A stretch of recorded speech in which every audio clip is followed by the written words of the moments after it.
마지막에 전진하라였죠? 전진하라 이랬죠? 맞아요? 네. 옆에 있는 분들 서로 인사합시다. 사랑합니다. 전진합시다.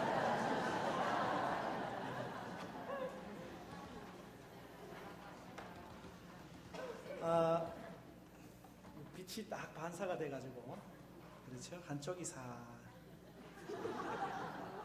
환해져가지고, 이제 한 1분 지나면 이렇게 싹 또 수그러 들어요. 그 마하트마 간디를 여러분 잘 아시죠?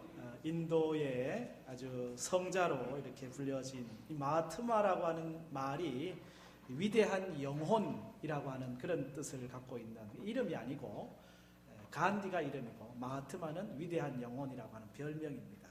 이 마하트마 간디가 그의 삶을 통해서 우리에게 많은 것을 또 깨우쳐주고, 그분이 이야기한 중요한 한 가지가 있습니다. 공동체를 파괴하는, 깨뜨리는 것이 7가지가 있는데, 그 7가지가 뭐냐? 노동이 없는 부가 있는데 그 부가 노동에 근거하지 않은 그건 공동체를 깨뜨린다는 거예요. 양심이 없는 쾌락, 그리고 인격이 없는 지식, 윤리가 없는 비즈니스, 인성이 없는 과학, 희생이 없는 종교, 그리고 신념이 없는 정치. 이 7가지가 우리 공동체, 교회든지 가정이든지 이 사회든지 깨뜨리게 되는 이유가 된다. 그 중에 이제 우리가 주목할 것이 뭐냐면은 희생이 없는 종교라고 하는 부분이거든요. 이 희생이 없는 신앙, 희생이 없는 종교는 우리를 타락하게 하고 우리를 파괴하게 합니다. 오늘 우리 한국교회의 위기를 이야기하는데, 그 위기의 근원 속에는 이 희생과 섬김이 없는 데 있다라고 할 수 있죠. 우리 어르신들 세대만 하더라도 참 교회를 위해서, 가정을 위해서, 이 사회를 위해서 그야말로 희생하는 그런 삶이었거든요. 기독교 신앙이란 철저하게 희생하고 헌신하는, 그게 삶의 내용이었거든요. 그런데 점점 세월이 가면서 희생이 교회에 잘 보이질 않아요. 그리스도인의 삶에 헌신과 섬김이 잘 보이지 않아요. 한국교회 위기를 얘기할 때 어쩌면 이것이 가장 중요한 내용이 되고 있는지도 모르겠습니다. 최윤식 박사가 한국교회 미래보고서, 미래지도라고 하는 책을 썼어요. 이분이 이제 휴스턴 대학교에서 미래학을 공부를 했습니다. 이 미래학이라고 하는 것은 뭐 우리가 점을 치는 게 아닙니다.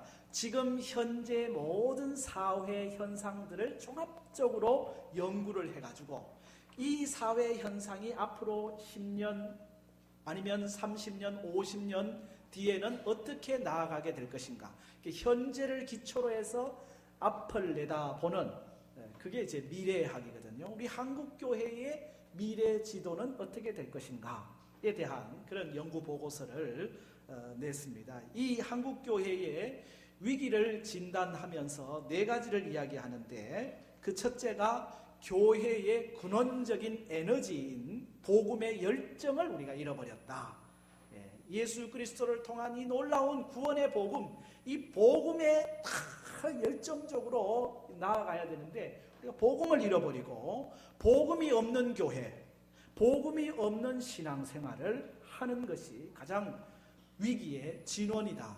그렇게 진단을 했어요. 그리고 이 목회, 교회 생태계가 파괴되고 있다고 하는 이야기를 해요. 다시 말하면은 동물의 세계도 보면은 생태계가 있잖아요. 초식 동물이 있고, 그 다음에 그 풀을 먹는 동물, 그 다음에 또 그것을 또 먹는 천적, 그래가지고 또 사자가 나오고 말이에요. 이렇게 이 생태계가 잘 돌아가야 이게 건강하잖아요. 그런데 이 교회, 이 신앙 공동체도 초대형 교회, 대형 교회, 또 작은 교회, 개척교회, 이런 교회들이 서로 조화를 이루어가지고 협력을 해서 나가야 되는데, 이 작은 교회, 개척교회들은 문을 닫는 일이 자꾸 생기고, 대형 교회, 초대형 교회들로만 모이는 이 현상이야말로 이 교회 생태계가 파괴됨으로 인해서 교회의 성장을 가로막고 있다. 그런 진단을 했어요. 피를 흘린 만큼 교회는 부흥하고 눈물을 흘리며 씨를 뿌린 만큼 교회는 성장하는데 오늘 우리 교회가 정말 이 눈물을 흘리며 씨를 뿌리고 있는가? 씨를 뿌리는 일에 너무 게으르지 않는가? 거두려고 하는, 추수하려고 하는 데만 몸부림치고 있지 진짜 뿌리는 거는 남는 게 없거든요. 그럼에도 불구하고 뿌리는데 우리가 너무 인색하다는 거예요. 뿌려야 20년, 30년 뒤에 거둘 수가 있는데 그 뿌리는 일에 우리 교회가 지금 시대적 소명을 감당하고 있지 못하다. 이제 그런 진단들을 쭉 내린 걸 볼 수가 있어요. 그러면서 한국 교회가 점점 변화되고 있는 실상들을 여러 가지로 지목을 해요. 그 중에 하나가 뭐냐면 신유목민 교인이 늘어난다. 유목민이 뭔지 아시죠? 이제 양떼를 몰고 풀이 있는 곳을 따라서 오늘은 여기, 내일은 저기 왔다 갔다 하는 게 유목민입니다. 오늘 교인들도 보면은 교회에 대한 관심과 애착, 헌신과 봉사를 거부하고 자기 편한 대로 오늘은 여기, 내일은 저기 신유목민 교인들이 점점 늘어나고 있다. 그렇게 지적을 해요. 그러면서 21세기는 삼무의 시대인데 무기력, 무관심, 무의미 그런 이 무관심과 무기력과 무의미가 오늘 이 교회에도 예외가 되지 않고 교회 안에서 무관심하고 교회 안에서 무기력하고 교회 안에서도 무의미한 삶을 신앙을 하는 경우들이 많다는 거예요. 영성이라고 하는 것도 깊이 들어간 영성이 아니에요. 우리 옛날 어른들은 전부 소나무 하나 뿌리는 뽑았던 신앙이거든요. 하나님 앞에 매달려가지고 정말 하나님 내가 만나야 되겠습니다. 하나님 은혜 주셔야 되겠습니다. 그렇게 했던 그게 우리 영성인데 이제는 신앙이 얕아요. 얕아가지고 물이 절절절절 그냥 그런 정도의 신앙 수준 위에 머물러 있는 모습이라는 거예요. 진짜 예수 그리스도의 복음의 절대성을 붙잡고 나아가는 게 아니고 정보의 홍수 속에서도 저기도 뭐 그래도 좋은 게 있겠지, 이 종교도 괜찮겠지라고 하는 상대주의, 그리고 예수 그리스도를 철저하게 따르려고 하는 제자도가 상실되어 있는 얕은 영성. 또 하나 지적하고 있는 게 뭐냐면 브랜드 교회 코프닝 성도라고 하는 얘기입니다. 교회도 말이에요. 이제는 무슨 온누리 무슨 교회, 무슨 지구촌 무슨 교회, 그게 브랜드가 있어가지고 그런 교회들로는 사람들이 우우 가고 그냥 지역 교회들은 안 되는 이 브랜드를 선호하는, 우리가 명품 선호하듯이 교회도 그런 경향이 자꾸만 발생하고 있고 성도들도 코크닝 성도, 이 코크닝이라고 하는 것은 누에 꼬치를 얘기하거든요. 이 누에 꼬치 속에 누에가 쏙 들어가가지고 자기를 감추잖아요. 그런 성도적 삶이 많다는 거예요. 그냥 교회 안에 내가 나의 직분 따라 또 사명 따라 은사 따라 헌신하고 섬기고 충성하는 게 아니고 그냥 조용히 뒤에 들어가가지고 누에 꼬치 속에 들어가듯이 코크닝 속에 들어가듯이 쏙 들어갔다가 쏙 빠져나왔다가 꼭 우리가 잠수함 성도 얘기하는 것처럼 그런 성도들이 점점 늘어난다는 거예요. 요약하면 사실 간디의 이야기나 지금 우리 한국교회 미래 지도를 보는 그 내용이나 동일하게 성도의 삶에 희생이 없다는 겁니다. 헌신이 없다는 겁니다. 진정한 사랑의 삶, 섬김이 없다. 이게 결론이에요. 그러므로 오늘 우리 그리스도인들의 삶에 다시금 회복되어야 될 것은 복음의 열정이고 예수 그리스도의 사랑이고 그 사랑을 기초로 해서 오늘 너를 섬기고 헌신하고 희생하는 이것이 살아나지 않으면 교회의 미래가 없는 거거든요. 복음적 삶을 다시 회복하지 않으면 안 된다라고 하는 사실이 절박하게 다가오고 있습니다. 오늘 예수 그리스도의 십자가 사랑이 여러분 안에 있기를 축복합니다. 뜨거운 구원의 그 놀라운 감격과 그 감동이 예수 그리스도의 뜨거운 보혈의 피가 머리끝에서부터 발끝까지 뚝뚝 없는 그런 삶이 우리 안에 다시금 회복될 때 교회는 살고 성도는 살고 하나님의 영광은 더 높여지게 되는 것입니다. 그러므로의 삶이 그래서 필요한 거예요. 우리가 로마서 12장을 공부하고 있습니다마는 그러므로 복음적 삶, 그것은 성도의 하나님이 기뻐하시는 거룩한 산 제물, 제물은 뭐예요? 희생이에요. 희생적 삶이 있어야, 그래야 복음의 능력이 나타나게 되는 것이거든요. 내게 주어진 믿음의 분량대로, 내게 주어진 각 지체대로, 하나님이 내게 주신 은사대로 거기에 따라 헌신하고 충성하는 것이, 그것이 오늘 우리에게 요구된다는 거예요. 그것을 한마디로 얘기하면 사랑이지요.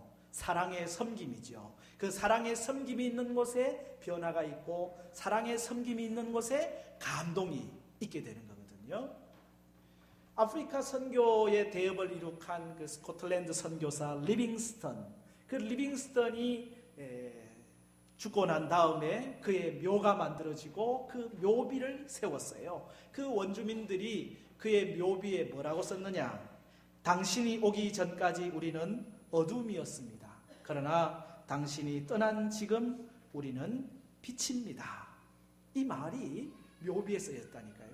당신이 오기 전에는 우리는 어둠 가운데 있었는데 당신이 오므로 우리가 진짜 빛이 뭔지, 빛 속에 살아가는 삶이 뭔지를 발견하게 됐다. 빛의 삶을 살게 됐다라고 하는 거거든요. 리빙스턴 사후에 3년이 지난 다음에 미국의 목사님이 이 리빙스턴의 선교지를 쭉 방문할 일이 있었어요. 방문을 하면서 리빙스턴이 어떤 일을 했는가, 어떤 말을 했는가 쭉 연구를 하고 조사를 하고 사람들을 만나고, 그 사람들이 리빙스턴의 한 말도 이야기하고 한 일들도 이야기하는데 한결같이 빠뜨리지 않는 것, 그가 한 일도 그가 한 말도 소중하지만 우리는 리빙스턴에게서 진실한 사랑을 경험했습니다. 그렇게 얘기하는 거예요. 그 진실한 사랑이 그들의 삶에 참 변화를 가져오고 감동을 가져온 거거든요. 그렇습니다. 복음은 사랑입니다.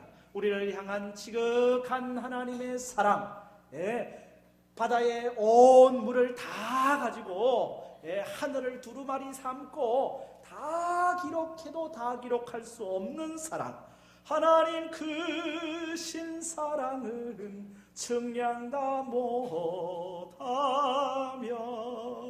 영원히 변치 않는 사랑, 성도여 찬양하세. 하나님의 변치 않는 이 뜨거운 사랑이야말로 오늘 우리를 새롭게 하고, 오늘 우리 가정을 새롭게 하고, 우리 교회를 새롭게 하고, 이 민족을 새롭게 하는 힘이 된다는 거예요. 여러분, 빛이 없는 캄캄한 어두운 밤을, 어두운 캄캄한 방에 여러분 그 빛이 없는 어둠을 향해서 소리쳐 보세요. 어둠아 물러가라. 어둠아 물러가라. 어둠이 물러갑니까? 네가 뭔데 그러겠지. 그 어둠을 몰아내는 유일한 한 가지 방법은 빛을 초대하는 거예요. 빛을 비추는 거예요. 그러면 어둠은 사라지게 되어 있는 것입니다. 우리의 빛 대신, 빛이 되시는 예수 그리스도를 우리의 삶에 초대하고, 우리 가정에 초대하고, 빛이 되시는 주님을 우리의 이 사회 속에 초대할 때 그 빛으로 말미암아 어둠은 물러가게 될 것이고, 절망은 물러가게 될 것이고, 갈등은 사라지게 될 것이고, 평안은 오게 될 것이고, 감동은 있게 될 것이고, 그 사랑, 주님의 빛은 무슨 사랑이에요? 희생의 사랑이거든요. 섬김의 사랑이거든요. 십자가 위에서 자기를 내려놓으시는 그 사랑이시거든요. 그 사랑이 오늘 우리로 하여금 새롭게 하고, 우리를 힘있게 하고, 우리를 변화시키는 원동력이라는 거예요. 오늘 우리는 다 이 그리스도의 사랑을 받은 하나님의 사람들입니다. 이 십자가 사랑을 경험한 복음의 사람들입니다. 이 복음의 사람들이 어떻게 삶을 사랑하며 살아야 될 것인가? 오늘 말씀 9절 시작이 사랑에는 거짓이 없다, 사랑을 살아야 된다 말씀하고 있거든요. 그럼 구체적으로 무슨 삶을 사는 것이 사랑의 삶이냐? 오늘 명령어들만 쭉 계속 명령이에요. 첫 번째부터 그걸 쭉 정리를 해보니까 10가지 명령이 나왔어요. 그래서 제목을 그리스도인의 생활 10계명이다. 그렇게 잡았는데 이 10계명 중에서 여러분이 꼭 간직해야 될 한두 개는 붙잡고 오늘 성전을 떠나시기를 바랍니다. 그 첫 번째 계명이 뭐냐? 9절에 있는 것처럼 악을 미워하고 어디에 속하라? 선에 속하라. 사랑에는 거짓이 없나니 악을 미워하고 선에 속하라. 이것이 첫 번째 우리에게 주어지는 그리스도인의 삶, 사랑의 삶의 명령이 되고 있습니다. 악에게 속하지 말라는 거예요. 악에게 속하는 것은 사랑이 아니라는 거예요. 사랑이라고 해서 모든 것을 다 품어 안는 것이냐? 그렇지 않다는 얘기잖아요. 사랑이라고 하는 것은 불의를 기뻐하지 않습니다. 사랑이라고 하는 것은 진리와 함께 기뻐하는 것입니다. 선에 속하는 것입니다. 여러분, 악에게 지지 마시기를 바랍니다. 악에게 속지도 마시기 바랍니다. 악은요, 나는 악이다 하고 나타나질 않아요. 뿔 딱 달고 나는 악이다 하지 않아요. 악은 아주 거룩한 광명의 천사처럼 우리에게 다가온다니까요. 잘 속인다니까요. 아주 합리적으로 우리에게 다가온다니까요. 그럴 때 악을 분별하고 악에게 속하지 않고 복음의 진리 따라 서 있는 게 중요한 거예요. 악 속에도 사랑이 있는 것처럼 보입니다. 여러분, 조폭들도요, 그들만의 사랑법이 있습니다. 형님, 그래가지고 자기들만의 이 사랑이 있다니까요. 의리가 있고요. 자기 그 팔을 위해서는 자기 생명도 내놓는, 그게 진짜 사랑인가? 라고 하는 데는 우리가 질문표를 남기는 거거든요. 여러분, 이단들 보세요. 이단들 얼마나 사랑하는지 몰라요. 이 교회 공동체에서 느끼지 못한 사랑을 이단 공동체에서 더 많이 느껴요. 왜? 그들이 그 사랑을 통해서 속이는 거예요. 결국 끝이 뭡니까? 열매가 없어요. 사람을 파괴하고 가정을 파괴하고 그 사랑이라고 하는 것이 사람을 자유케 하는 것이 아니라 오히려 망가뜨리는. 그래서 악 속에도 사랑이 있지만 그 악에 속한 사랑을 하게 되면 자유함이 없어요. 생명이 없어요. 그러기에 악을 미워하고 선에 속하라. 이것이 진정한 그리스도인의 삶이다. 진리와 함께 기뻐하기를 바랍니다. 이것이 오늘 첫 번째 우리에게 주어진 명령이에요. 두 번째 계명은 여기 10절에 있는 것처럼 형제를 사랑하여 서로 우애하라. 그렇게 돼 있죠? 형제의 사랑입니다. 여기서 형제 사랑은 좁은 의미에서는 가족 간에, 핏줄 간에 나누는 사랑이에요. 당연히 핏줄 간에 사랑이 있지라고 하지만은 그렇지 못한 집안이 한둘이 아닙니다. 이제 내일 모레면은 설날이 되는데 가족들이 다 모이는 걸 연상할 때 행복하고 기쁜 가정이 있는가 하면은 벌써 얼굴이 찌그러지는 가정이 있거든요. 아이고, 또 모이면은 또 뭔 소리를 하나. 이래가지고 형제 사랑이 없는 경우가 많아요.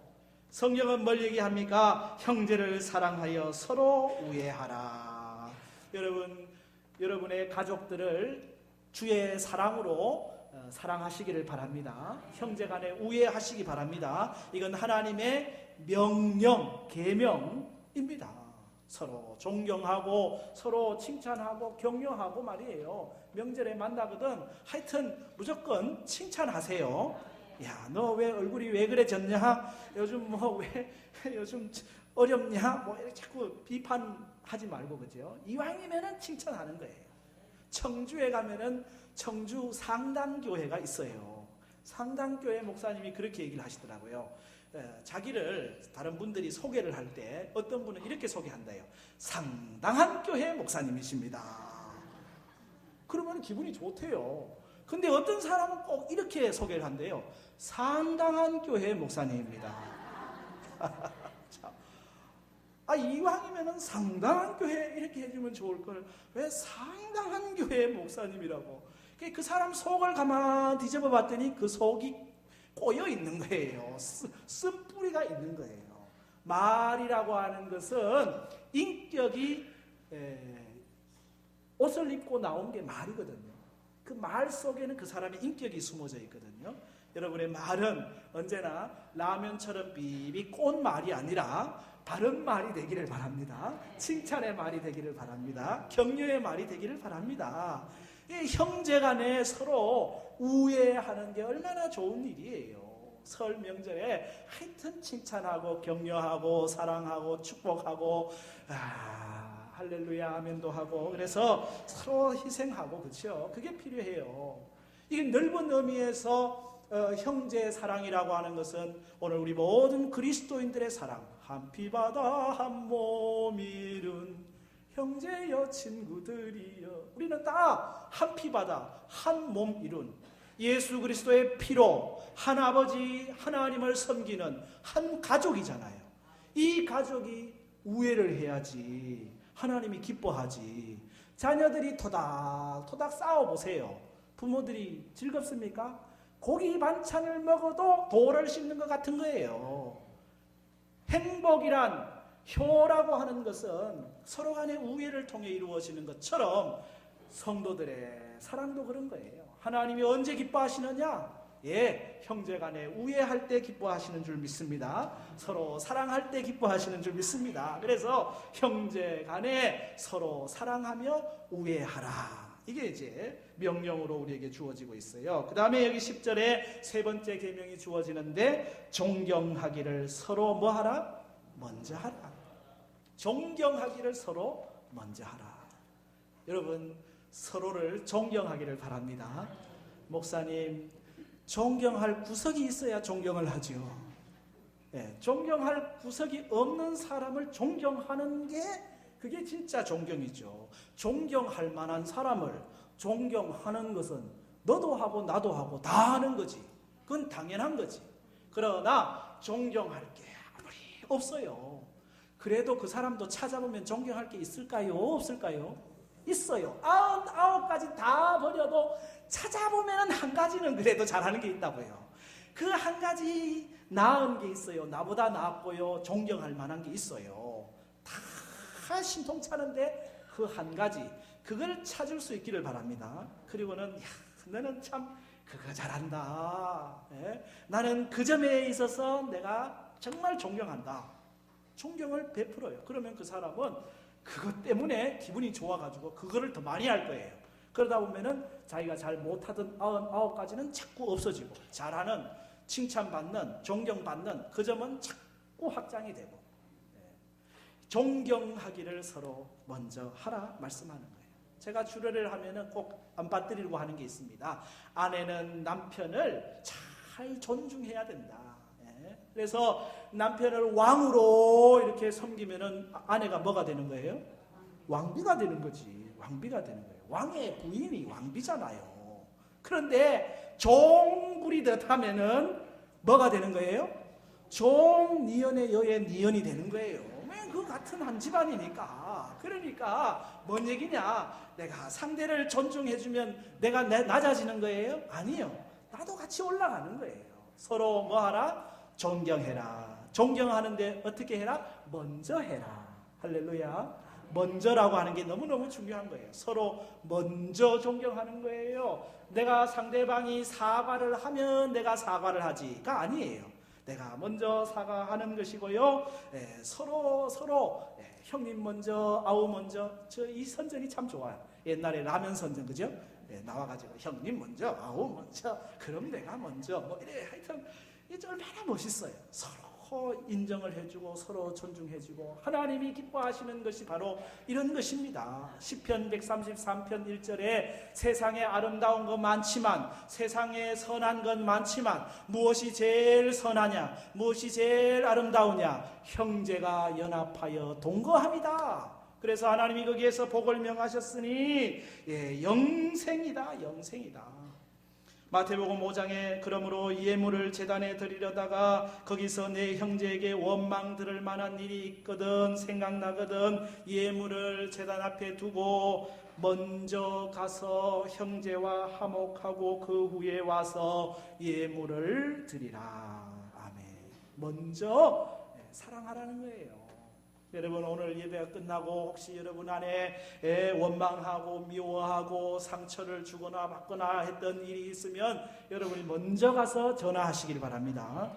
그 사람이 찾아오기 전에 여러분이 먼저 찾아가기를 바랍니다. 이게 계명이라니까요. 존경하기를 서로 먼저 하라 말씀을 하고 있습니다. 그래야 일이 일어나는 거예요. 다음에 여기 네 번째 계명은 11절 부지런하여 뭐 하지 말라? 게으르지 말아라. 부지런하여 게으르지 말고 주님을 섬겨라. 게으른 것은요 사단도 싫어한대요. 게으른 사람은 나도 별로 쓰고 싶지 않다. 가까이 하지 않는다는 거예요. 부지런하도록 말씀하고 있어요. 무엇에 부지런해야 되느냐? 주님을 섬기는 일에 부지런해야 됩니다. 여러분 주님 섬기는 일에 부지런할 수 있기를 바랍니다. 나중에 하면 되지 뭐. 우리가 주님 섬김을 언제나 할 수 있다고 생각하지 마십시오. 언제나 건강한 게 아니고요. 시간이 언제나 우리를 기다려주는 게 아닙니다. 언제까지나가 아니에요. 어두운 밤 시대리니 내 직분 지켜서 찬이슬 맺힐 때에 즉시 일어나 해 돋는 아침부터 힘써서 일하라. 뭐가 와요? 일할 수 없는 밤이 속히 오리라. 일할 수 없는 밤이 속히 온다니까요. 항상 일할 수 있을 줄 아세요? 아니요. 지금 오늘 부지런히 주를 섬길 수 있기를 바랍니다. 게으르지 말라는 거예요. 주를 부지런히 지금 게으른 사람 특징은 뭐냐면은 내일부터 다이어트, 내일부터 일하고, 내일부터 기도하고, 내일부터 전도하고, 내일 이게 게으른 사람의 특징이에요. 다른 게 게으른 게 아니에요. 진짜 부지런한 사람은 내일이 아니라 언제입니까? 오늘입니다. 지금입니다. 할렐루야. 주의 일에 부지런하기를 축복합니다. 이게 네 번째 계명이에요. 다섯 번째 계명은 열심을 품고 뭐하라? 주를 섬기라. 주를 섬김에도 뭐가 있어야 되느냐? 열심을 품는 게 필요하다는 거예요. 이 열심을 품는다라고 하는 단어가 푸뉴마제오라고 하는 단어거든요. 이 푸뉴마는 성령을 이야기할 때도 푸뉴마가 쓰여져요. 제오라고 하는 것은 불이 와가지고 물이 콸콸콸콸 끓을 때, 물이 풀풀 끓는 그런 것을 얘기하거든요. 그러니까 이 성령의 뜨거운 열정을 가지고 주님을 섬기도록 말씀하고 있는 거예요. 여러분, 불이 여러분 몸에 닿았다고 생각해 보세요. 뜨거워하고 깜짝 놀랄 거 아닙니까? 그렇죠? 불이라고 하는 것은 바로 느낌이 오는 거예요. 이 성령께서 우리 안에 불로 임하셨다. 그래서 그 뜨거운 열정을 갖고 그리고 주를 섬기도록 말씀하는 거거든요. 여러분은 이 열심이 있습니까? 열정이 있습니까? 오늘 우리의 약점이 뭐냐면은 열심이 자꾸 사라진다는 거예요. 열정이 자꾸 사라진다는 거예요. 주님은 명령하십니다. 열심을 품고 주를 섬겨라. 열심을 품고 주를 섬겨라. 신앙생활도 열심히 하기를 바랍니다. 기도 생활도 열심히 하고 전도 생활도 열심히 하고 열심을 회복해야 돼요. 라오디게아 교회를 향한 예수님의 질책이 뭐였습니까? 내가 내 행위를 아노니 내가 차지도 아니하고 뜨겁지도 아니하도다. 내가 차든지 뜨겁든지 하기를 원하노라. 내가 이같이 미지근하여 뜨겁지도 아니하고 차지도 아니하니 내 입에서 너를 토하여 버리리라. 주님은 오늘 우리가 열심을 품고 주님 섬기기를 원하고 계시다고 하는 사실입니다. 오늘 현대인들에게 필요한 것, 회복되어야 될 세 가지 핵심이 다시 프로테스탄트라고 하는 책에 보면은 세 가지를 얘기하더라고요. 하나는 로고스, 두 번째는 파토스, 세 번째는 에토스. 로고스라고 하는 건 하나님의 말씀입니다. 진리의 말씀이 회복돼야 되고, 두 번째 파토스, 열심, 열성, 이것이 오늘 우리에게 회복돼야 되고, 세 번째 에토스, 우리의 인격, 됨됨이, 이것이 회복이 되어야 우리 교회가 신앙이 온전할 수 있다. 그렇게 말씀하고 있는데, 오늘 여기 말씀을 보니까 열심을 품고, 여러분 우리 교사들은 열정적으로 가르치는 사역을 감당하고, 우리 찬양대는 열심을 품고 찬양하고, 또 우리 전도대는 또 열심을 품고 전도하고, 모든 매사에 열심히 늘 있기를 축복합니다. 6번째 계명 12절 소망 중에 뭐하라? 즐거워하라. 여러분의 삶이 즐겁습니까? 네. 아멘 하시는 분도 있고 즐겁기는 뭐 즐겁습니까? 즐거워할 일이 있어야 목사님 즐겁지요. 맞아요. 사실 뭐 즐거워할 일이 없어요. 아무리 봐도. 그래서 어떻게 즐거워합니까? 소망 중에 즐거워해야 하는 거예요. 세상을 볼 때는 즐거워할 일이 없어요. 우리 주변을 돌아보면 즐거워할 일이 없어요. 솔로몬이 전도서에서 말하는 것처럼 다 새 아래서 하는 일이 보니까 헛되고 헛되니 모든 것이 다 헛되도다예요. 그런데 헛되지 않은 게 하나 있어요. 해 아래는 다 헛되지만은 해 위에는 헛되지가 않아요. 그러므로 해 위를 보시길 바랍니다. 그건 뭔 얘기입니까? 소망을 가지라는 거예요. 하나님을 향하여 소망을 가진 자는 오늘도 내일도 할렐루야 아멘 즐거움이 있는 줄 믿습니다. 성도는 즐거움이 있는 사람입니다. 기쁨이 있는 사람입니다. 그러기에 항상 뭐하라? 기뻐하라. 사도 바울을 통해서 주님은 말씀하는 거예요. 즐거움, 기쁨을 누리라는 거예요. 왜 기쁠 수가 있느냐? 소망이 있기 때문에 그렇습니다. 저는 아주 기쁘기로 작정을 했습니다. 나는 즐거워하기로 아예 작정을 하고 삽니다. 그리고는 하루에 한 번은 하늘을 쳐다본다. 무슨 뜻입니까? 늘 하나님을 바라보겠다. 소망 중에 즐거워하라. 오늘 우리에게 주어진 명령이에요. 7번째 12절 환난 중에 참으라. 그렇습니다. 소망 중에 즐거워하는 사람은 환난 중에도 참을 수가 있게 되는 거예요. 여러분 환난이 없으면 얼마나 좋겠어요. 날마다 평안하면 얼마나 좋겠어요. 날마다 바다가 잔잔하면 얼마나 좋겠어요. 시도 한 수 읊어가면서 노를 저으면 얼마나 좋겠어요. 그런데 풍랑이 일거든요. 바람이 불거든요. 요동치거든요. 정말 여기에서 내가 살 수 있을까 고민하고 걱정하고 힘든 때가 있거든요.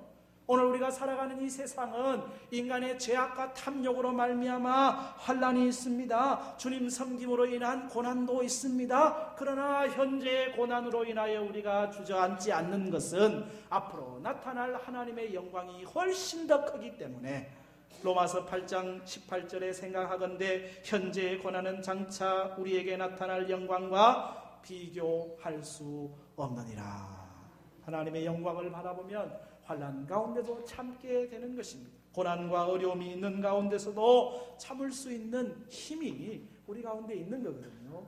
주님의 사랑을 덧입은 우리가 그 사랑으로 말미암아 잘 참을 수 있기를 바랍니다. 환난은 인내를 만들고 인내는 연단을 만들고 연단은 소망을 이루는 줄 믿습니다. 합력하여 선을 이루시는 분이 하나님이십니다. 그러므로 환난 가운데서도 참아라. 이것이 그리스도인의 생활 10계명의 제7계명 제8계명 12절에 뭐라고 얘기합니까? 기도에 항상 힘써라. 기도는 잠깐 하는 게 아닙니다. 항상 힘써야 할 일이 기도입니다. 기도가 막히면 안 되거든요. 주님은 늘 기도의 삶을 사셨잖아요. 새벽에도 기도하시고 밤이 맞도록 기도하시고 항상 기도하셨어요. 기도가 막히면 안 됩니다. 우리가 숨 쉴 때도 이 기도가 막히면 숨을 말도 못하고 기도가 막히면 안 돼요. 여러분의 영혼의 기도도 막히지 말기를 바랍니다. 기도가 뻥 뚫어져 있어야 사는 거예요. 기도의 삶, 기도에 항상 힘쓰라. 그래서 사도 바울을 통해서 쉬지 말고 뭐하라? 기도하라. 왜? 기도가 성도의 삶의 힘의 근원이 되기 때문에 그렇습니다. 새벽 기도도 사랑하시기를 바랍니다. 그리고 개인 기도하는 시간, 여러분 우리 교육관 리모델링하고 개인 기도실이 있거든요. 개인 기도실이 몇 칸 있는 줄 아세요?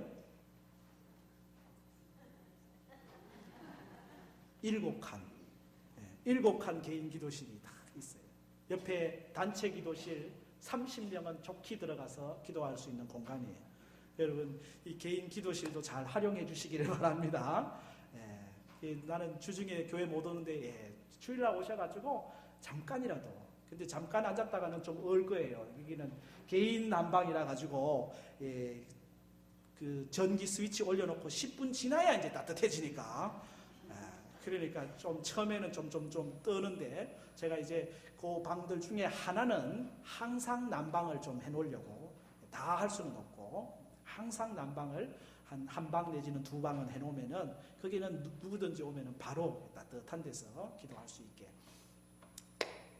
기도에 쉬지 말고 기도에 항상 힘쓰라. 9번째 13절, 성도들의 쓸 것을 뭐하라? 공급하라. 뭔 얘기입니까? 나눔을 얘기하는 겁니다. 여유가 생길 때 돕겠다, 이런 사람은 평생 남을 못 도와요. 초대교회가 왜 그렇게 멋진 칭찬받는 교회였습니까? 유무상통이거든요. 내 것을 내 것이라 하지 않고 자기 것 다 내어놓고 서로를 돕는 그런 공동체였거든요. 성도의 필요를 발견하고 채우는 일, 이것보다 더 좋은 아름다운 일이 없는 거잖아요. 성도의 삶은 언제나 성도들의 쓸 것을 공급하라. 여러분 주위를 돌아볼 수 있기를 바랍니다. 혹시 부족한 것이 없나? 내가 나눌 것은 없나? 채우는 삶이 되기를 축복합니다. 마지막으로 10번째, 손 대접하기를 힘써라. 여기가 전부 10가지가 전부 명령이에요. 쭉 사랑에는 거짓이 없나니로 시작해가지고 악을 비하고 선에 속하라부터 시작해서 손 대접하기를 힘써라. 이것이 그리스도인의 복음적 생활 계명인 것을 기억하기를 바랍니다. 의인을 대접하면 의인의 상을 주시고, 선지자를 대접하면 선지자의 상을 주시고, 냉수 한 그릇이라도 하늘에서 그 상을 잃지 않는다 하셨고, 아브라함은 부지 중에 천사를 대접했으니 여러분도 늘 대접하는 일에 앞장서는 은혜가 있기를 축복합니다. 종합하면 사랑이에요. 복음적 삶이란 결국 사랑이에요. 사랑은 희생입니다. 사랑은 섬김입니다. 사랑은 헌신입니다. 헌신, 희생, 섬김 없이 이런 사랑이 가능합니까? 불가능한 거거든요. 우리가 주님의 사랑을 받은 복음적 사람이라면 오늘도 이 그리스도인의 생활 10계명을, 사랑의 계명들을 삶의 자리에서 늘 실천하는, 그래서 우리가 있는 곳에 그리스도의 사랑을 나누고 하나님의 영광을 올려드리는 복된 성도들의 삶이 되기를 축복합니다. 아멘.